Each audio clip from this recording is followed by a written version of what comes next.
Welcome to B2B IMPACT by BDB.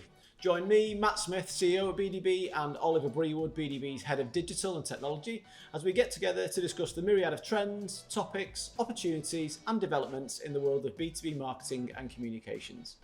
Our aim is to arm you with content, opinions, and insights that deliver lasting and meaningful impact across the B2B community, helping the global businesses and brands we partner with navigate their way through the information and communication revolution.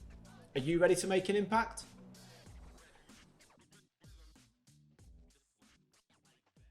Hi everybody, and welcome back to the B2B IMPACT podcast. On this episode, we will be speaking specifically around impact and the recent Impact Day we hosted for our team here at BDB.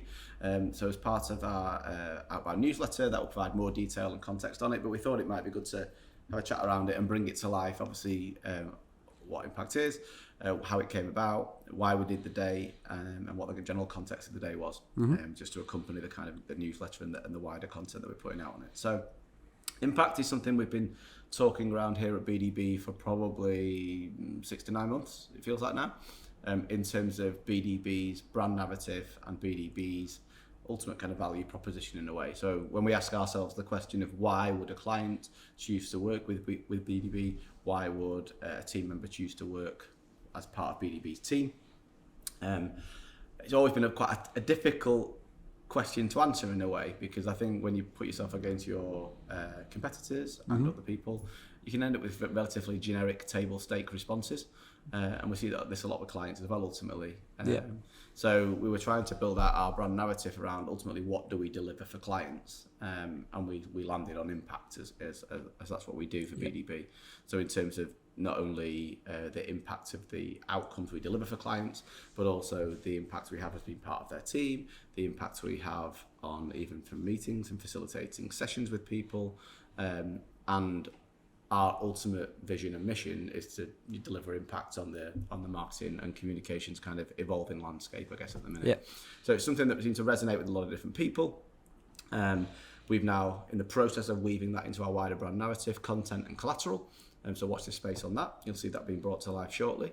But also as part of the ongoing rollout to the team, we didn't just want to say, here's our new brand narrative, quick presentation, here's some new slides for you to bang into the deck. We wanted it to be much more deeply embedded across the agency. And we were trying to think of ways we could obviously make it quite an immersive experience for them to bring it to life. Yeah. And that's where the idea of hosting the Impact Day came up. So every year at BDB, we have 2 team meetings, one in the summer, one at Christmas, which is typically talking around performance and strategic direction and new products and new services and developments and new team members. But we chose this year to carve the summer session out into its own session by hosting a full day strategic workshop, I'd call it, if we were doing it with a client, I guess, but ultimately like a hack day with our team, where we were going to tackle a big problem, a big issue, a big consideration for our business at the minute, and get the team working together to tackle said problem. So for us at the minute, the ability to attract and retain talent is a huge issue, as it is for many businesses. Not to say that we're having issues with it. We're not. We're attracting a lot of talent, but it's an ongoing thing. Yeah. And again, I think the need to differentiate your employer brand as much as you would when picking up a new client, it's even more heightened now in terms of attracting and retaining new team members. Because I think we always talk about that marketing. Like, how do you differentiate your company? You know, from a client's point of view, it's like, oh, we can get that service here, there, or there. How do we stand out? And I suppose it's just doing the same sort of thing from the employee point of view, making sure that like a potential employee understands when looking at BDB why that is different to working at another company. And particularly in the highly competitive landscape that it is in the job market at the minute, it's not good enough to just say we'll pay you an extra £1,000. And it's not good enough just to have a pool table. We do have one, but so do many other companies. But in the sense of, I think the battle for talents really exacerbated the issue, and salary is still important and reward is still important. I do not believe fundamentally somebody would take less pay, significantly less pay, because the culture is better. I think it might depend on where you're at in your career and age, and I think we spoke about that previously. So you've got to have your reward and your remuneration package on point, but then it's what is BDB as an employer brand? What do we offer? What do we stand for? Which led us to trying to tackle one big question. And the one big question we tackled on Impact Day was how can we strategically position BDB as a best-in-class global B2B employer to attract and retain exceptional international talent. So opening up our recruitment needs to wider global audiences. So the team came on the day, and we did a great setup for the team. Particularly Laura did a fantastic job of really went all out with the office, bringing the office to life, making it feel a bit different in terms of we're just turning up for a day at work. I'm sure we've got shots on Instagram of some of the activity of the day if anybody wants to have a look. So on, but it really was a fantastic day. But I think we'd also taken time to consider the teams. So we broke into 7 teams. It was in the end, I think. And within those teams, we divided people not only by age experience, but also by skill set. So we had people from creative, people from content, people from digital, people from finance, all working together in different teams. And we actually went a layer beyond that and also did personality profiles, which I'm sure several people have done as part of their own business. But have you ever used them in any way, is what I would say. So we did them, and we also divided the teams into quite balanced personality profiles. I keep saying it, I was very tempted to put all the same personality profiles together just to see what happened. I might do that next year. So we had really balanced teams from a skill set, a personality, an experience point of view. For our younger guys who might need a bit more help and more guidance, who hadn't been involved in these kind of strategic workshops before. I think, like, just on that point, I think one really nice aspect of that, because I was participating in one of those teams, is it just meant you got to work with people that you didn't really work with very often, especially post-pandemic, when we come into the office a couple of days a week, but because that's a couple of days a week, that doesn't always overlap with other people. And even when you're in, you've got your head down, you've got work to do.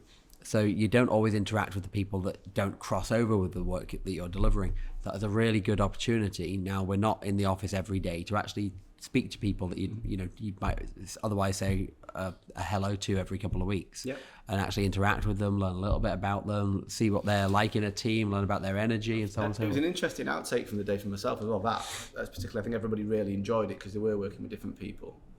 But after the event of the day, obviously taking feedback anecdotally from the team and so on, I can't remember who it was. Somebody said the energy was just amazing, watching everybody work together, pull together, brainstorming things together.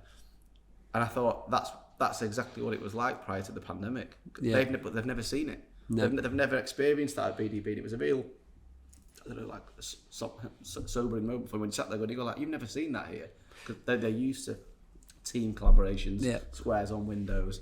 But even so, the same thing could have been done with less energy. I'm not recommending it, but we could have just as easily said, can everybody be in the office on this day? And then we could have had a couple of hours in the afternoon where we're all in one room and we just collectively brainstormed. 30, 40 people at once. A lot of people would have been quiet. A lot of people wouldn't have been that involved and engaged. We might have got, some of the same outputs from the team, but the energy level would have been way different. So I think it's going to that extra level. So if anybody's thinking about doing a day like that in your business, I think it's a very big difference between having a meeting with the relevant people, doing it half-heartedly, and then doing something to really make it not a normal day. Give people treats. So we had like breakfast in the morning. I'm always going to appreciate a sausage sandwich for breakfast. We had lunches on, we had decorations. It was clear that it was a very different day. It wasn't a normal working day. It was focused on this is our challenge. We're collectively going to work together and solve that challenge. And it was just an energy about the whole day that was really and a lot of work went into it in the background, which I think is important to emphasise as well. Because as well as we were all together to attack that one big question, didn't want to lose focus, didn't want to move away from that.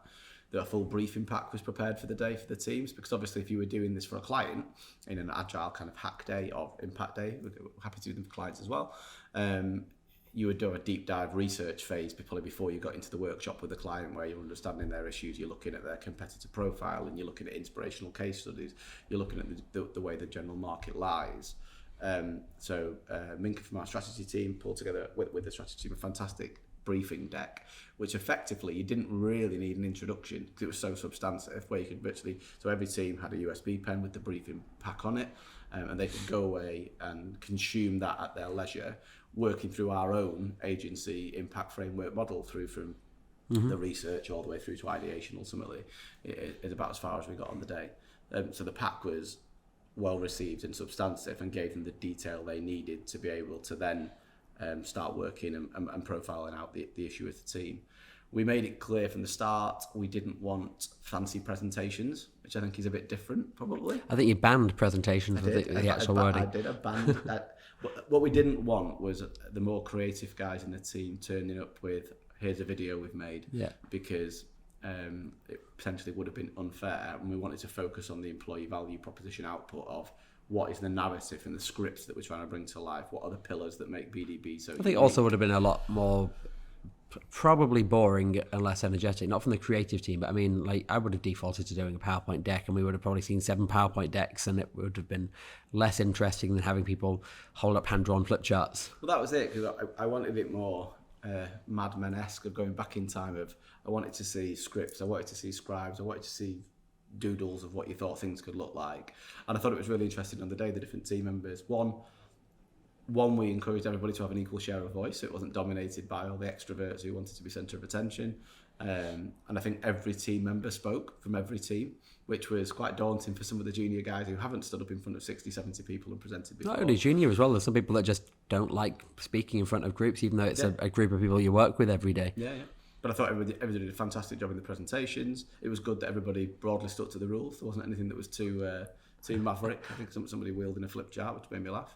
But other than that, it was fantastic to see all the team coming together to tackle a problem, and particularly heightened now we are an employee-owned business. So the two aspects of being an employee-owned business is sharing in the performance and the profits of the business, which obviously is fantastic from a financial standpoint, but it's also having a voice and having a share of voice in the company and helping shape the strategic direction of the business.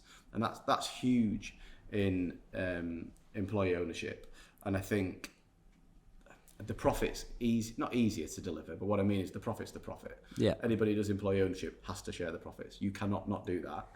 The share of voice and making it feel like it's truly egalitarian and consultative and they have a say, I think is where you're seeing a lot of employee-owned business not getting it right yet, because it takes effort, and it also takes the previous owners to put the chest away and stand back a bit, which I still find difficult, because I've got the ideas and I'm thinking about, I'd do this, I'd do that, and you've got to like temper yourself to go, no, this is you, it's about your ideas, and bring them to the forefront. So we all did it. It was employee ownership day on the same day, which is why we hooked on with the impact day.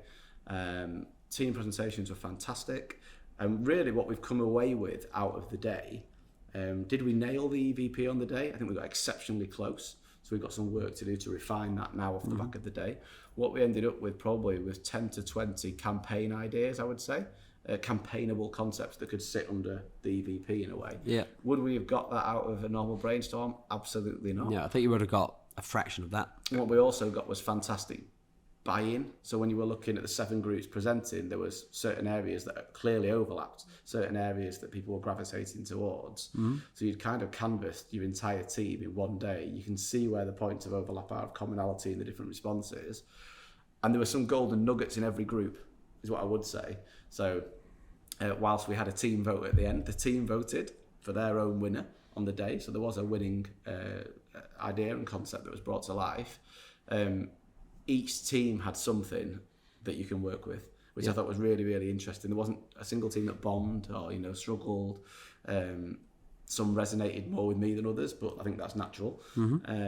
But yeah, off the back of the day, we've ended up with 7 suggested EVPs, some stronger than others. Some really nice prose and narrative bringing that to life, but also some really, really cool campaignable assets that is going to really help us shape our communication strategy and agenda from the attract and retain perspective over the next 12 months, I would say. And I think that point around buy-in as well is a key one, because I think just the act of kind of critically thinking about why somebody would want to work for us is something that makes everybody think, well, not everybody necessarily, but I would like to think it would make at least most people go like, oh, this is pretty good. I like what I've got, and here are the reasons I like what I got. And that genuinely wasn't the agenda on the day, but it was nice to see that coming out. I'd be lying if I didn't say that, but it wasn't. We didn't do it as the opportunity to kind of go, hey, look how good we are as a place to work. I think in the heat of battle sometimes that can be lost. That we are trying to do things right here. We are trying to get things We don't get everything right, but we certainly try to do our best for the team. And I think when you take those moments of reflection to actually think about, how would I sell BDB to a potential employee? What are the benefits of working here? Yeah. And you start long listing them out. You could see several people going, actually, we do quite a lot. Somebody said, I think, actually, we do quite a lot, don't we? And I was like, I know. I know, we certainly try to. Yeah. So, but it was nice seeing that, and nice seeing people realising that as we were going through the exercises. But I guess in terms of next steps now, because I think if this podcast goes out alongside the newsletter, we won't be in a position at that point necessarily to say, here's BDB's new EVP. But also whether our clients and prospects care. It's more interesting for us around the process we went through. I guess it was for the podcast purposes, how we made it collaborative, how we made it egalitarian, and ultimately fixed. And I say fixed, we've got to execute it. Yeah. But address the issue. And I think that's where it's really transferable. Obviously, I don't think any of the people listening to this are likely to be employee-owned business. Certainly not of our clients. Obviously, if there's other employee-owned businesses listening to this, that's great. But from our client base, I think you could be taking the lessons from this about if you have a problem and you've got something where you're just like, we always have this problem, or these two teams don't quite align, or we're never quite hitting these numbers, whatever it might be, a process isn't working. Get the team together. Yep. Think about how to make it an energy-filled day, not just a meeting. Yep. And really make it enjoyable for them, make it stand out from the normal day-to-day work, whether that is take them out for lunch, buy them drinks, do some decorations. I think these aren't like uncommon. We've not invented this. We did it really well, though. Yeah. No, we did and I think it's a very really transferable idea. And it's something we'd be happy to facilitate for clients if you wanted that external point of view.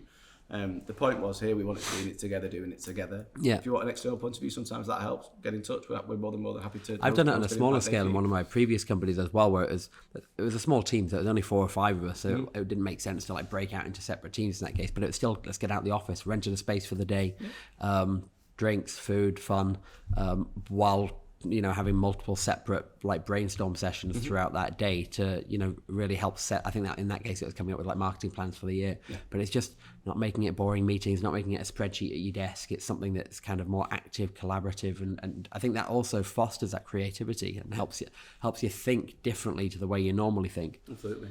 I think the big risk with a day like that is that you do the day and it creates the impact, and then you don't do the follow-up well. So something I've been stressing with the team here. One, about continued communication with the team of where we're up to with it.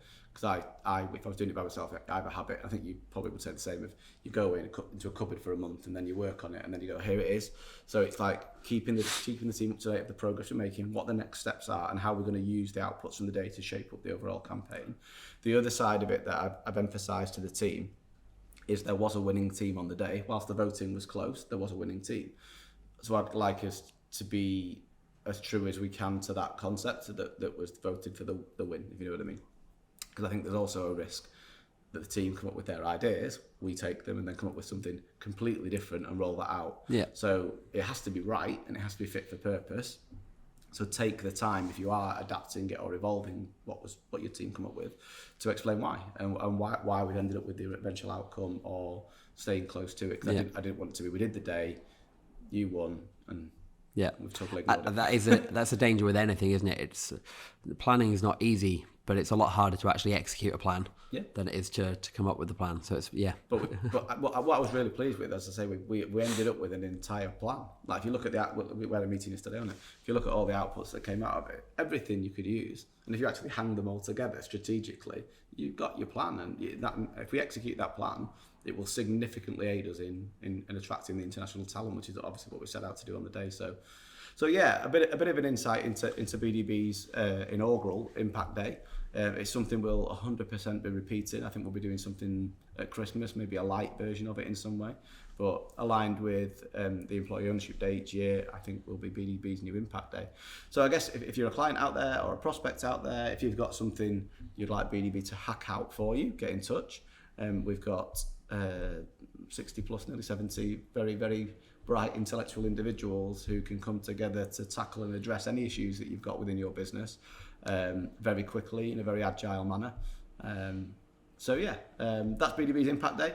Hopefully it gives you a bit more meat on the bone around what it is, why we did it, and what the purpose of it was. And we'll see you next time on the B2B Impact podcast. Thank you.